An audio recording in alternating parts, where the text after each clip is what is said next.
चलिए सीधे रुख करते हैं, आशुतोष जी की तरफ हम चलते हैं। बहुत स्वागत करता हूँ आशुतोष जी आपका बर्तन न्यूज पर। सादर सादर धन्यवाद और प्रणाम शरद जी।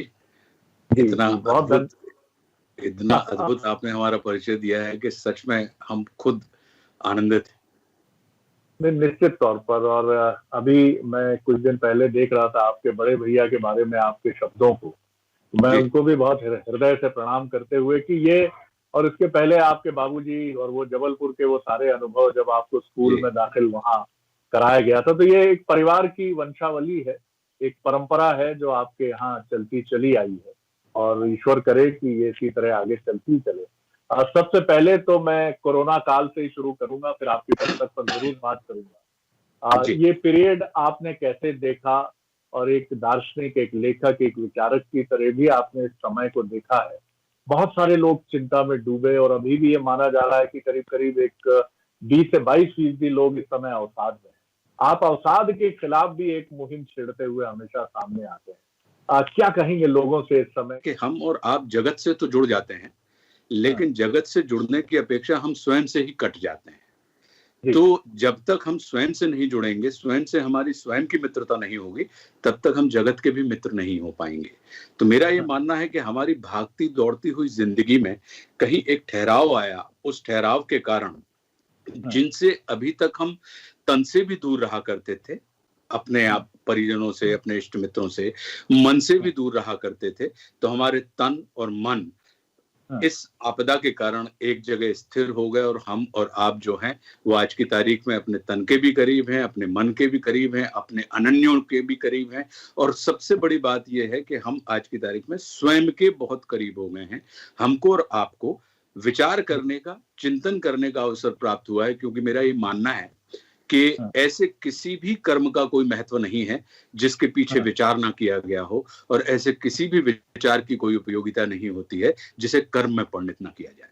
तो जी ये जो प्राकृतिक रूप से एक महामारी जरूर आई, लेकिन मैं इसको ऐसा मानता हूं कि प्रकृति ने स्वयं को भी हील करने के लिए हाँ, हमको और आपको ये कहा कि जरा सारे के सारे लोग जो हैं वो अपने हाँ, अपने घरों में आसानी से बैठो, आराम से बैठो, और मुझे स्वयं का शोधन, मुझे स्वयं की सुरक्षा और स्वयं का उपचार करने दो। तो अगर आप देखें हाँ, तो हम देखते हैं कि वायुमंडल पहले की अपेक्षा कहीं अधिक स्वच्छ हो गया है। नदियों का जल पहले की अपेक्षा कहीं अधिक स्वच्छ हो गया है। अगर आप इस समय बरसात देखें तो बरसात बहुत अपने मतलब गिरते हुए पानी को अगर आप देखेंगे तो आप पाएंगे कि कहीं उसके अंदर एक अलग किस्म का नाद है, एक अलग हाँ, आनंद है। और सबसे बड़ी बात, कहीं ना कहीं आपका जुड़ाव स्वयं से, अपने आप से हो जाता है। आपके विचार और आपके कर्म, इनके बीच में तालमेल स्थापित हो जाता है। बिल्कुल। और एक चीज आशुतोष जी, मैं ये भी देखता हूँ कि हम आधुनिक तकनीक का भी अच्छा इस्तेमाल हमने इस दौरान किया है, जिसके मार्फत आज हम और आप बात कर रहे हैं। जी, और यही वजह है कि सबसे महत्वपूर्ण बात यह है कि ये कम्युनिकेशन का एक नया मीडियम हमने देखा कि देश और दुनिया से। आपको एक चीज बता दूं जी शरद, जी। आप पहले व्यक्ति हैं, और चूंकि मुझे आप बड़े प्रिय हैं, इस वजह से मैंने इस तकनीक का इस पूरे काल में पहली बार इस्तेमाल किया है। अन्यथा वाह वाह अभी वाह। तक जितनी जी भी चीजें, अभी तक जितने भी लोगों ने हमसे संपर्क साधने की कोशिश की और कहा कि स्काइप के जरिए या गूगल मीट के जरिए, तो मैंने बहुत असहजता व्यक्त की और मैंने कहा कि भैया मेरे बस का ये जी नहीं है। जी लेकिन चूंकि मैं आपका बहुत आदर करता हूँ, बहुत सम्मान करता हूँ, और आप इस आदर के योग्य भी हैं, तो इसलिए हमने कहा कि चलो इस बार इस तकनीक का इस्तेमाल करके देखते हैं। बहुत आपको प्रणाम करता हूँ आपके इस भाव के लिए। ये विनम्रता आपके भीतर हमने हमेशा देखी है। एक छोटा सा विनम्र आग्रह आपसे जरूर रहेगा कि आप कैमरे के लेंस की तरफ रूबरू होते हुए तो ऐसा बिल्कुल लगेगा कि आप हमसे बात करते हुए, हमसे देखते हुए अभी रूबरू अभी हो रहे हैं। बिल्कुल एकदम परफेक्ट लुक है। आशुतोष जी, मैंने जीवन में हमेशा देखा आपको कि आपके भीतर का वो एक कस्बाई खनक शब्द मुझे बिल्कुल ठीक लगता है। जी आपने कभी उसको छोड़ा नहीं। आपने हमेशा, जैसे अभी आपने जिस तरह से, मुझे बिल्कुल ऐसा लगा कि हम किसी छोटे शहर में किसी चाय की दुकान पर, उतनी बेफिक्री है आपकी आवाज में, उतना आनंद लेने के प्रति एक गहरा आसक्ति का भाव भी है।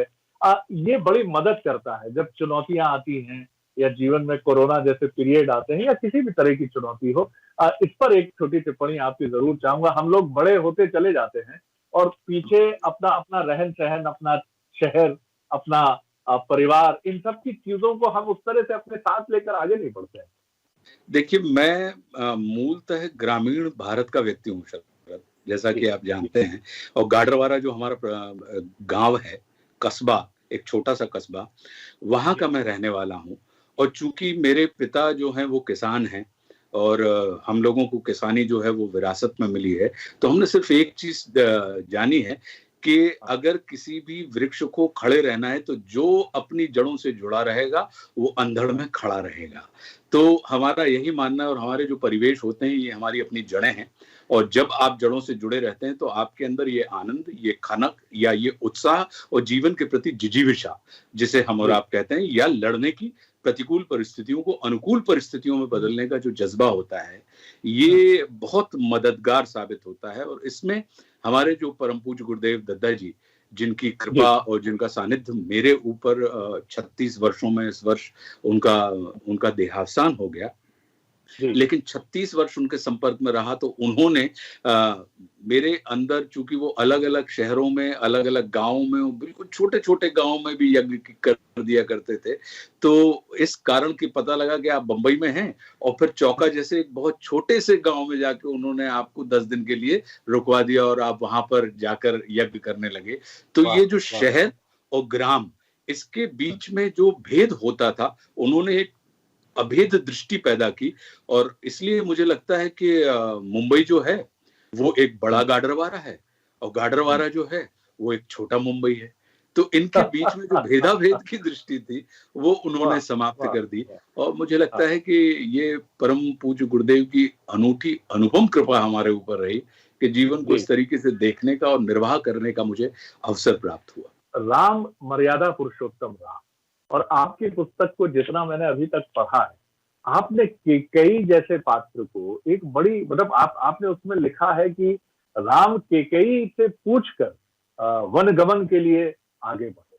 और जिस तरह का आपने केकई का चरित्र चित्रण किया है और उसको पारिवारिक संस्कारों से जोड़ा है, भारतीय संस्कृति के पारिवारिक संस्कारों से, वो बड़ा अद्भुत है। इस पर जरा मुझे पहले तो इस पुस्तक का विचार कैसे मन में आया और इतनी सुंदर और अलग किस्म की एक व्याख्या से कैसे आप आगे बढ़े?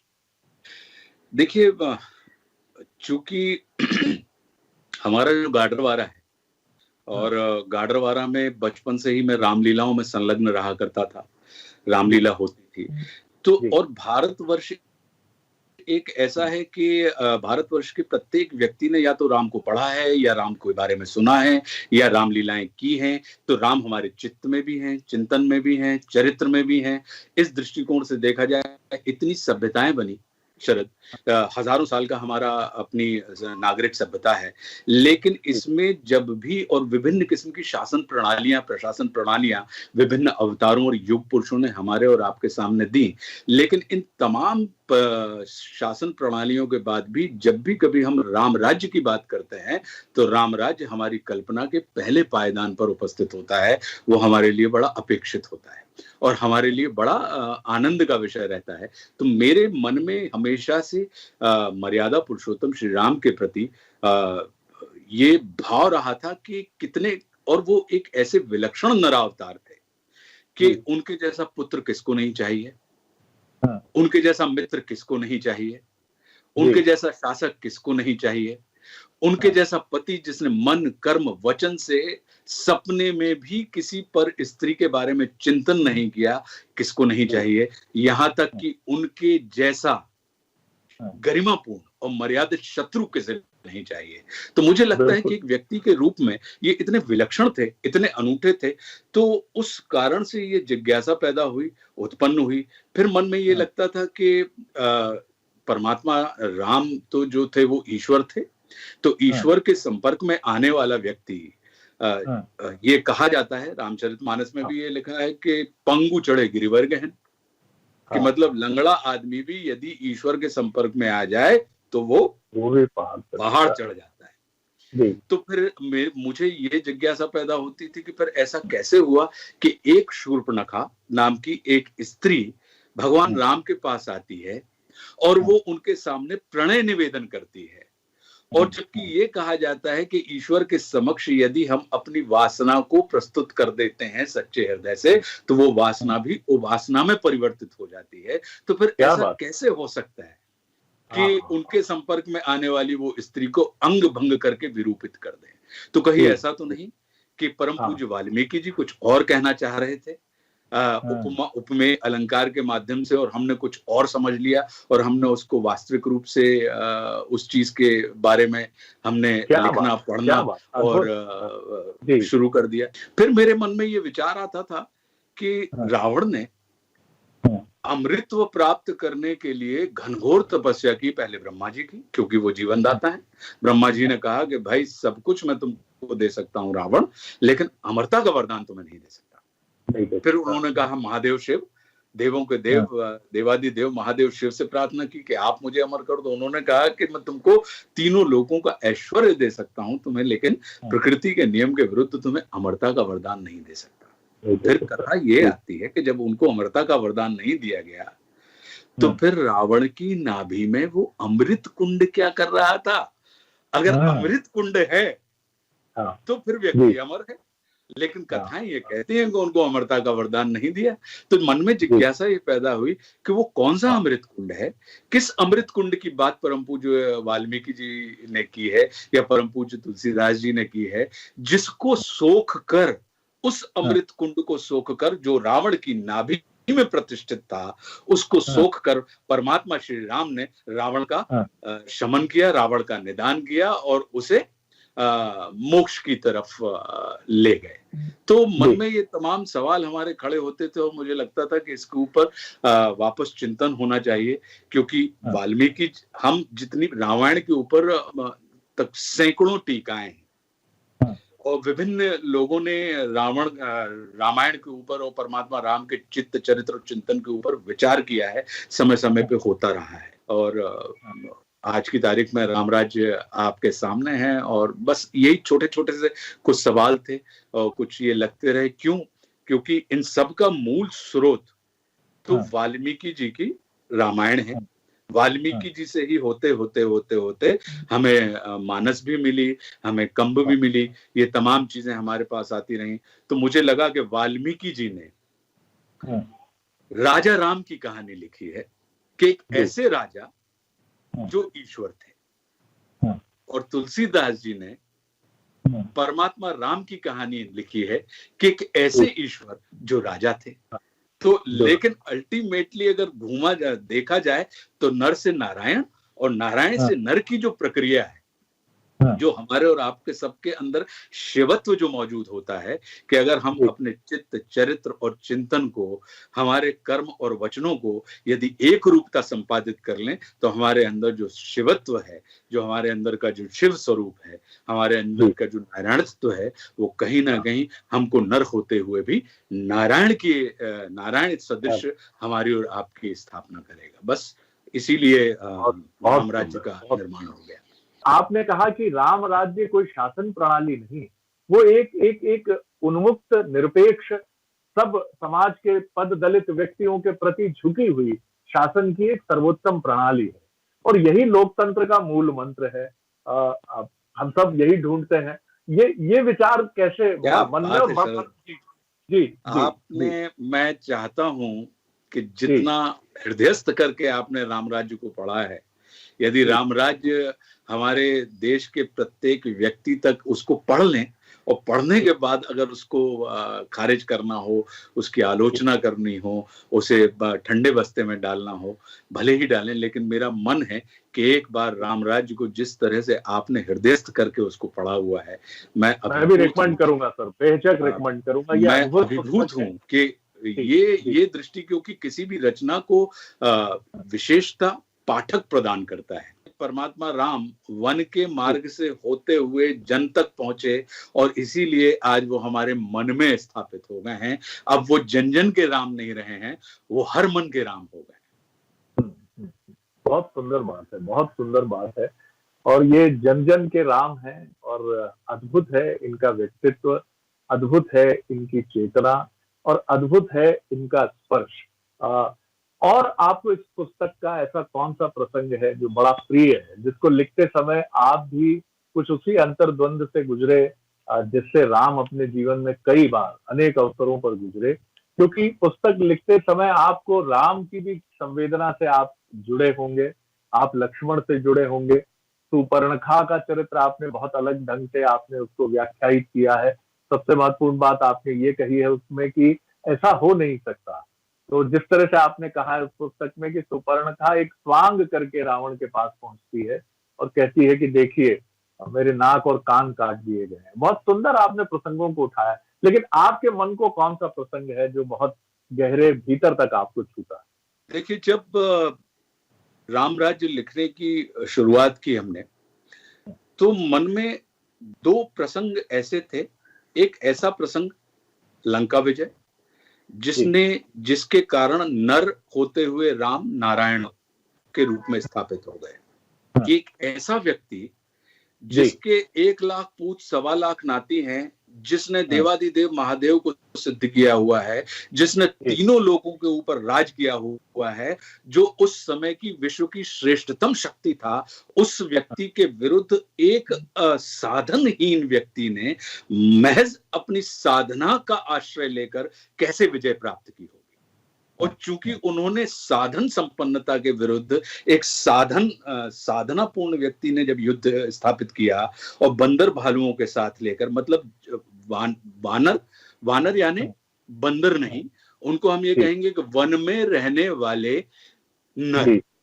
तो ऐसे साधनहीन व्यक्तियों के साथ लेते हुए मात्र अपनी साधना की दम पर उन्होंने एक साधन संपन्न शासन के खिलाफ और एक साधन संपन्न राजा के खिलाफ, अगर आज की तारीख में देखें तो हम ये मान के चलेंगे कि श्रेष्ठतम शक्ति विश्व की जो है, उसके विरुद्ध पता लगा कि एक ऐसा व्यक्ति खड़ा हो जाए और उसके ऊपर विजय प्राप्त कर ले, तो ये अपने आप में ऐसे व्यक्ति को नर होते हुए नारायणत्व के दर्शन कराता है या नारायण की प्रतिष्ठा कराता है। और फिर दूसरा, अयोध्या में जिन्होंने अपनी सीता के मात्र अपहरण करने के अपराध में 100 योजन समुद्र के ऊपर पुल बनाकर, जो कि असंभव कार्य था, 1 लाख पूत 1.25 लाख नाती वाले रावण की सोने की लंका को जड़ से उखाड़ कर पराभूत कर दिया। ऐसा क्या हुआ कि अपनी ही राज्यसभा में, अपने ही राज्य में, अपने ही एक व्यक्ति के द्वारा, जो कि धोबी था, एक दुर्मुख नाम का व्यक्ति, उसके द्वारा आरोप लगाने पर उन्होंने अपनी सिर्फ प्राण ही नहीं, वो उनकी प्रेरणा भी थी मातेश्वरी सीता, वो उनका मान भी थी, वो उनका सम्मान भी थी, वो उनका गौरव भी थी, वो उनकी संस्कृति भी थी। फिर ऐसा क्या हुआ कि उनको उनका त्याग नहीं, परित्याग करने के लिए विवश होना हुआ और विवश होना पड़ा। और वही एक प्रसंग ने उन नारायण राम को आज तक, मातेश्वरी सीता ने तो एक बार अग्नि परीक्षा दी थी, लेकिन राम अपने उस एक निर्णय से सदा सदा के लिए अग्नि में ही प्रतिष्ठित हो गए और उन्होंने मातेश्वरी सीता की तरफ आने वाले समस्त बाणों को अपनी तरफ मोड़ दिया। और आज तक हम और आप उनके ऊपर बिल्कुल उसी धोबी के जैसा प्रहार करते हैं, उसी दुर्मुख के जैसा प्रहार करते हैं। उन्हीं को चाहे जब हम अपनी अदालत में खड़ा कर देते हैं और उनके ऊपर प्रश्न चिन्ह लगाते हैं, और वे बहुत शांति से मुस्कुराते हुए, धनुष बाणों के साथ भी बहुत शांति से मुस्कुराते हुए, क्योंकि वो तो सीताराम थे, वो तो श्री राम वो तो सीताराम वाले थे कि अपनी सीता, जो उनकी शक्ति थी, उनको अपने अस्तित्व के आगे रखने वाले एक व्यक्ति थे। तो सीताराम को हमने श्री राम कह के आज भी हम उनके ऊपर प्रश्न चिन्ह लगाते हैं, और वो बहुत शांति के साथ बैठे हुए, बिल्कुल निशब्द बैठकर हमारी समस्त बातों को अंतस्त करते हैं, सुनते हैं और उसका प्रत्युत्तर नहीं देते हैं। वो प्रतीक्षा करते हैं कि शायद एक दिन कभी तुम्हें इस त्याग और परित्याग का अंतर समझ में आएगा, तब तुम मुझ राम को निर्दोष साबित करोगे। ये गहरी अंतर्दृष्टि आपको देगी जीवन दर्शन को भी लेकर, और इस पीरियड में जब कहीं ना कहीं हम सब आशंकित तो हैं, उसको स्वीकार करना पड़ेगा, क्योंकि पहले आपको ये मानना पड़ेगा कि हाँ, एक रिक्तता है और वो है हमारे भीतर है। हम एक न्यू नॉर्मल की जो बात कर रहे हैं कि अब आगे की दुनिया कैसी होगी, तो इस दुनिया का सामना करने के लिए ये पुस्तक और मर्यादा पुरुषोत्तम राम का चरित्र, ये हमारी बहुत मदद करेगा। खासतौर से युवा पीढ़ी से मैं जरूर अपील करूंगा कि वो राम राज्य को पढ़ें और अपने अनुभव लिखने की भी कोशिश करें, व्यक्त करने की भी कोशिश करें। और आशुतोष भाई मैं कुछ मैं जी, इसमें जी, ये जोड़ना जी। चाहूंगा कि चूंकि लॉकडाउन के कारण और कोरोना के कारण ये हुँ, किताब आप ऑनलाइन मंगवा सकते हैं अमेज़न से। अमेज़न पे बिल्कुल, उपलब्ध है, किताब घरों में ये नहीं पहुंच पाई है, तो जी, ये एक असुविधा ज़रूर है। लेकिन एक हुँ, अमेज़न एक ऐसी कुरियर सर्विस है जो जी, आपका सामान या आपका साहित्य आपके बिल्कुल, घर के दरवाजे तक पहुंचाने में सक्षम है। तो मैं यही निवेदन करूंगा कि अमेज़न पर ये उपलब्ध है। और अगर आप चाहें तो कौटिल्य बुक्स से भी सीधा आप इसे बिल्कुल, मंगवा सकते हैं, जो इसके प्रकाशक हैं। बिल्कुल। और मैंने भी इसको एक पुस्तक गृह से ही इसको खरीदा है और वो भी एक विकल्प खुला है क्योंकि हम अब अनलॉक की तरफ बढ़ रहे हैं। और बाकी जैसा ऑनलाइन शॉपिंग का जो विकल्प है जहाँ सुरक्षा मानकों का ध्यान रखा जाता है, तो आप वहाँ से वो सबसे सुरक्षित तरीका वो भी है पुस्तक खरीदने का। कंक्लूड करूंगा आशुतोष भाई, आज मैंने और कोई विषय नहीं रखा क्योंकि मुझे लगा कि आज हम राम पर और एक लेखक, एक विचारक, एक फिलोसोफर की तरह आपकी दृष्टि पर बात करें राम को लेकर। लेकिन कंक्लूड करूंगा मैं सवाल के साथ। बड़ी उथल पुथल है अभी जगत में, बॉलीवुड में भी है। सुशांत राजपूत जी की सुसाइड के बाद जिस तरह की परिस्थितियां हैं, अ, बहुत सारी बातें भी हैं लेकिन मैं उनमें नहीं जाऊंगा। मैं सिर्फ ये कहूंगा कि संघर्ष हर जगह है। राम के जीवन में भी था, आशुतोष जी के जीवन में भी रहा है, शरद जी के जीवन में भी है। और हम में से कोई ऐसा नहीं है, चाहे प्रधानमंत्री नरेंद्र मोदी हो, मध्य प्रदेश के मुख्यमंत्री शिवराज सिंह चौहान हो, हम सब अपने अपने संघर्ष काल से जूझ रहे हैं। लेकिन वो आत्मशक्ति कैसे हम विकसित करें जो विवादों से हमारी दृष्टि हटाए, हमारे आत्मचिंतन को और मजबूत करे, और हम ऐसा कोई कदम ना उठाएं जो हमें भी कहीं पीड़ा में डाले, हमारे परिवारजनों को भी डाले और व्यवस्था पर भी प्रश्न खड़े करे। जी, आपने बहुत महत्वपूर्ण बात कही शरद। मैं ये मान के चलता हूं कि यदि आस्था है तो हाँ, बंद द्वार में भी रास्ता है। और क्या ये बात। आस्था आस्था हमें तब प्राप्त होगी हाँ, जब हम स्वयं ही स्वयं से मुलाकात करेंगे और स्वयं ही स्वयं के मित्र रहेंगे। तो संसार का मित्र होने के लिए प्राथमिक आवश्यकता है कि हमें स्वयं का मित्र होना पड़ेगा। स्वयं से दुलार कीजिए, स्वयं को लाड़ दीजिए, स्वयं से को पुचकारिए, स्वयं की दृष्टि को आप विकसित कीजिए और आप पाएंगे कि संसार आपको पुचकारेगा, संसार आपको दुलारेगा, संसार आपको सम्मान देगा। तो स्वयं की स्वयं से मुलाकात करवा दीजिए, स्वयं की स्वयं से मित्रता करवा दीजिए और आप जी, पाएंगे कि आप संसार के मित्र हो गए और कहीं कोई अवसाद, और तब वो आस्था, तब वो विश्वास, तब वो संकल्प शक्ति हमारे अंदर, आपके अंदर पैदा हो जाएगी। तो मेरा ये मानना है कि गुरु को सर पे राखिए, चलिए आज्ञा माही, और कह कबीर दास को तीन लोग बहनाई। आहा, वाह वाह। लेकिन सबसे खूबसूरत बात मुझे ये लगी आशुतोष जी कि आपने जो कहा कि खुद से खुद की मित्रता, हमसे बढ़िया मित्र संसार में कोई नहीं। कोई और नहीं। ये बहुत बहुत सुंदर बात आपने कही है। और किसी शायर ने कहा भी है कि डूब जा खुद में और पाजा सुरागे जिंदगी। आप जब तक अपने भीतर नहीं जाएंगे, भीतर के पट नहीं खोलेंगे, ब्रह्म द्वार ना खोलेंगे भीतर का, तब तक आप अपने से भेंट ही नहीं कर पाएंगे। जिस तरह का एक भाव मैंने महसूस किया है और जिस तरह का एक आत्मानंद जिसको कहा जाता है, उसको मैंने अनुभूत किया है, उसका भाव दर्शकों तक भी जरूर पहुंचा होगा और जरूर उन्होंने उस आनंद को महसूस किया होगा। मैं बहुत धन्यवाद करता हूं आप। जी, धन्यवाद। धन्यवाद। जी।